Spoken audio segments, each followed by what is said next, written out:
Voici que le semeur sortit pour semer. Cette phrase sonne comme une fable de La Fontaine. Elle ouvre un récit imagé qui rend accessible la mystérieuse profondeur de la parole. Cette parabole du semeur, nous la connaissons bien.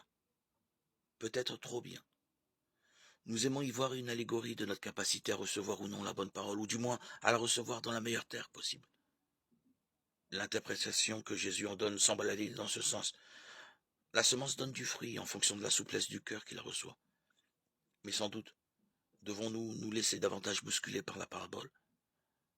Le semeur est un peu inconscient dans son geste. Il répand à foison. Mais quel paysan ne prendrait pas soin de préparer la terre de son champ, de la désherber, d'en extraire les pierres, de la labourer, d'en casser les mottes, pour que le bon grain qui y tombe y germe mieux, pour que la parole porte du fruit en abondance. Il faut non seulement accueillir la semence, mais aussi consentir au lent et laborieux travail de l'esprit qui prépare le champ de nos cœurs. Voilà sans doute la face cachée de la parabole et l'exercice le plus délicat de notre vie spirituelle. Le Seigneur ne peut semer sa parole en nous sans avoir labouré en profondeur la dureté de nos cœurs, afin de nous rendre dociles à ce qu'il veut faire germer en nous.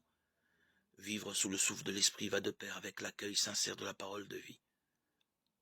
C'est ainsi que nos vies seront fécondes, de la fécondité même de Dieu.